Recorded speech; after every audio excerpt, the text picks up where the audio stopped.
Hello, everyone, and welcome to the Hofer and Watson Nonprofit Consultants video series.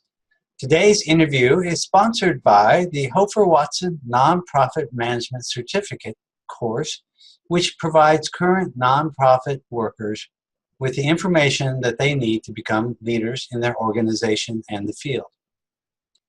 The title of today's interview is The Beginner's Guide for How to Effectively Work with Nonprofit Boards.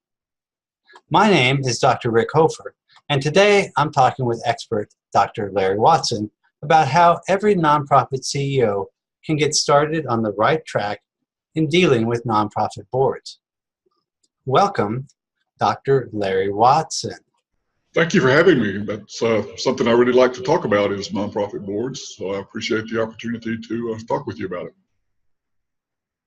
Dr. Larry Watson is a well-known expert on the subject of how to effectively work with nonprofit boards and has graciously consented to this interview to share with us the beginner's guide in this area so every nonprofit CEO can understand how to get started and deal effectively with the board. Let's just jump right in. So for the first question, could you tell us a little about yourself in terms of your background, education, and experience with nonprofit boards? Sure, I'd be glad to. I was very fortunate in my career as a nonprofit administrator. Was able to start at a very young age. In my 20s, I was the founding director of a small nonprofit organization. And it was there where I had some great mentors, especially some board members who were great mentors to me. And so that was really the beginning. When it's a small organization, you're new, you have to know how to sort of deal with all parts of the nonprofit, and the board relationships being an important part of that. Later, I was able to direct two much larger agencies, but that very first small agency, I think, set the tone. When I started the agency, like a lot of administrators, it was just because I was so interested in the services. It was youth services, and I was pretty much of a youth myself, and so I was interested in youth services. And it was kind of learn as you go. But at that time, I started the Masters in Social Work program and did a lot of my work in administration. And so I had like a learning laboratory. Things I would learn in class, I could go back and put into practice in the agency. And that really was a great kind of a combination of learning the theory and learning a lot of the basics about nonprofit boards, but then to be able to go back and put those in practice in the organization. Much later in my career, as I became more interested in a deeper level, I went back for my PhD work and did most of my research in nonprofits and nonprofit administration. Well, Larry, it looks like you are exactly the right person to help our audience. And so now that we know about you, let's get your take on what is the first step that beginner nonprofit CEOs need to take with what you'd wish that you had known about nonprofit boards, and how to get along with nonprofit board members when you first started.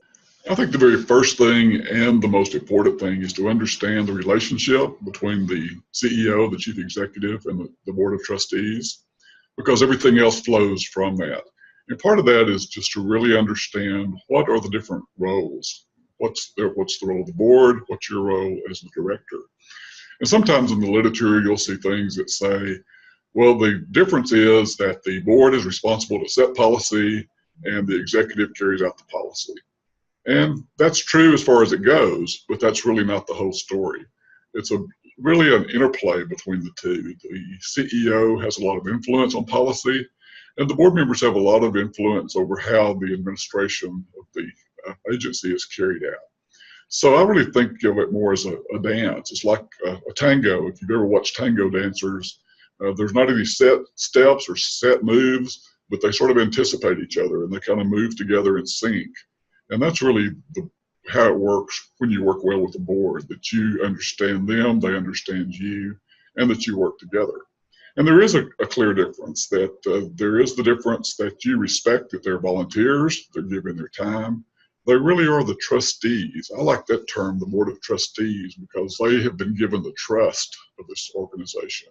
Doesn't mean they own it, but it does mean that for the time that they serve, that it's in their trust. And to respect that, and I think if you show them that respect, they'll give you the respect as the administrator and the CEO of the organization. Thank you. That's a very thorough answer.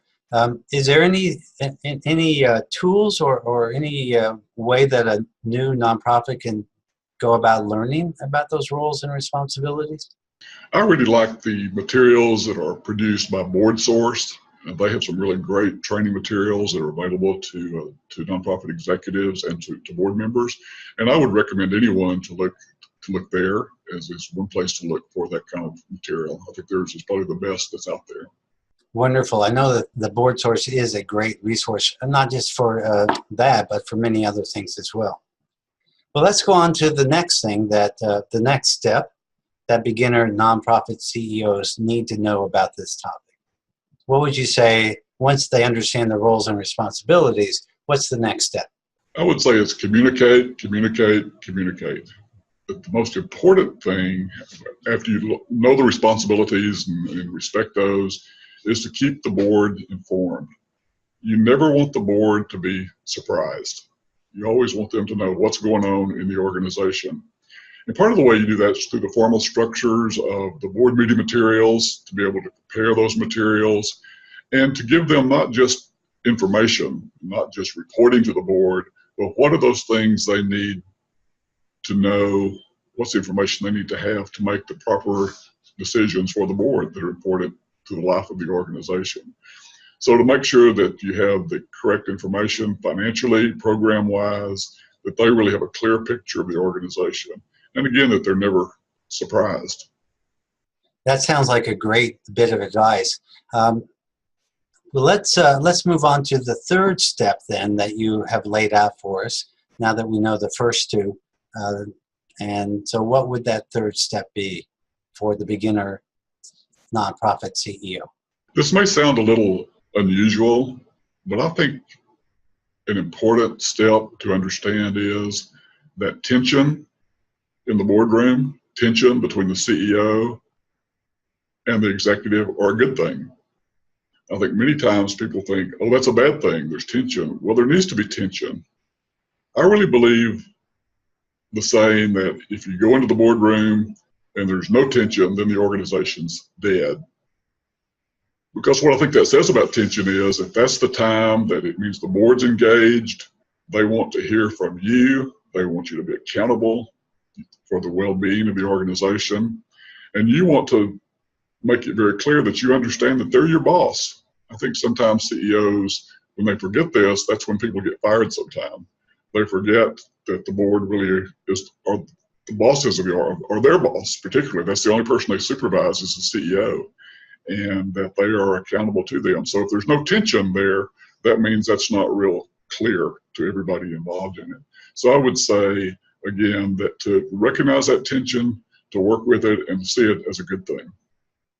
Well, let me play devil's advocate for a second here. Does that mean the CEO should go in there and purposely try to create tension and stir things up? Or how does this happen in a positive way?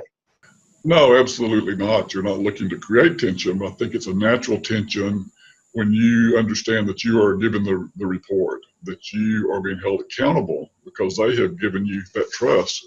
As we said, they're the trustees, and in many ways, they're turning that trust over to you. And so that tension is that you want to report to them, you want them to know that you're carrying out their responsibilities and that you take it seriously. And I think that's the tension. It's not a conflict, it's only a healthy tension between the two because of the built-in roles and responsibilities that each of you have.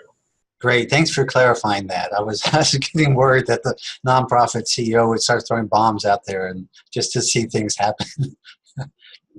Well, are there any other beginner steps that at this point you'd like to share with the audience?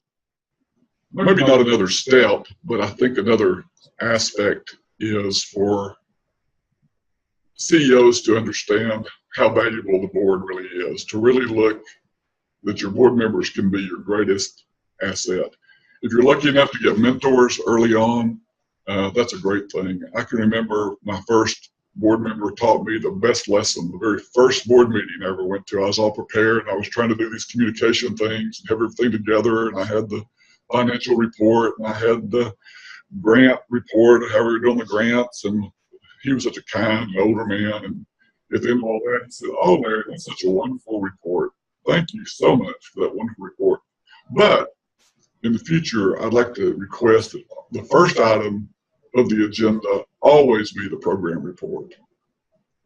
And that really struck with me through all my career. And it was always that way for the rest of my time in all the agencies, was the first report's the program report, because it's why you're there. You know, it's easy to lose sight. Why are we there? And we're there to provide the services for the people that we were designed, that we were brought into existence to serve. And so the program is the most important part. So I think if you look at the board and the board members as one of your greatest assets, it'll serve you well. It's often said that board members bring one of two things. They bring either influence or affluence. And I think that's true. I think, you know, sometimes what board members can bring is that they have wealth that they can bring to the agency. They have friends that can make donations. They have that kind of resource to give. But others have influence, have doors they can open for you. So when you think about your board members, think about what a great asset they are and can be to you, and how they can help you with the influence and affluence that they bring to the organization. Well, Larry, that's been some great information.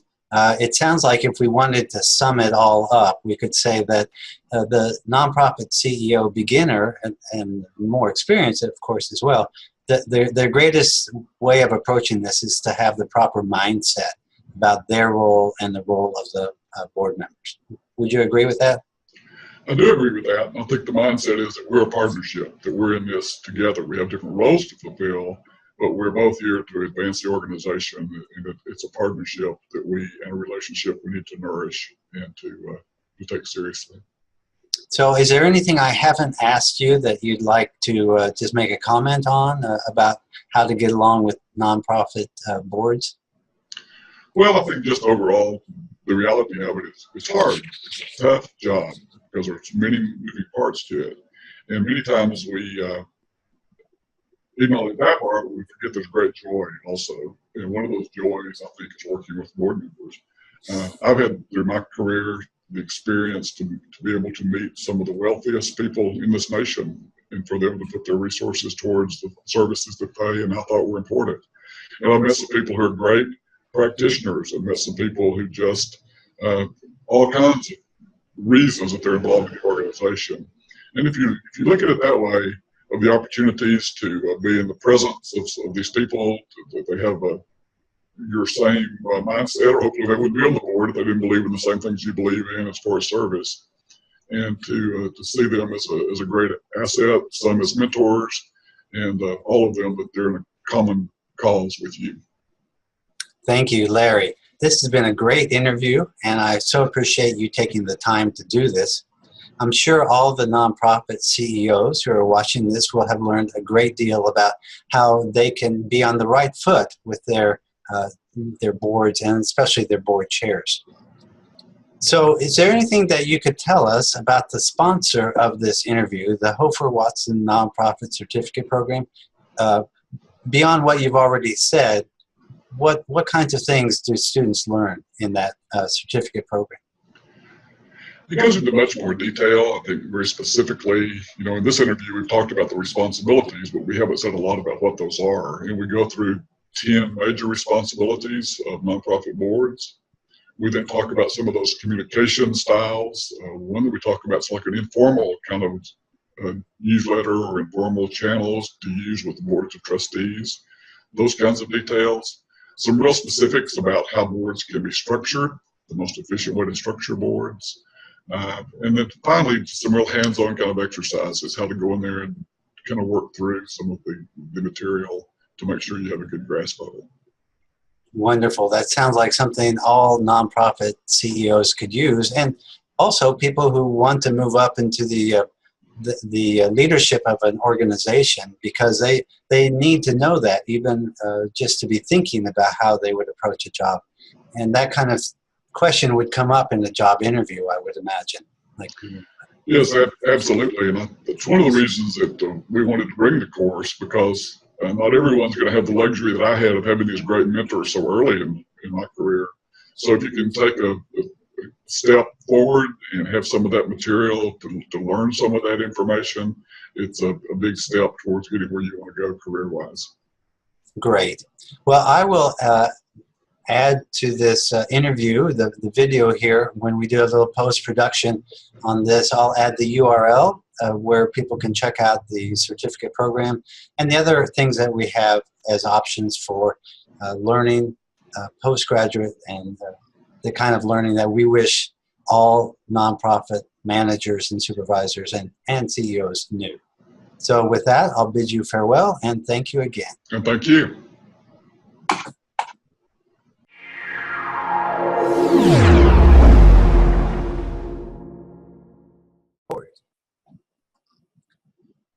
Hi everyone, and welcome to the Hofer and Watson. I assume I'm going to be able to edit this. Is that true? I sure hope so. Okay.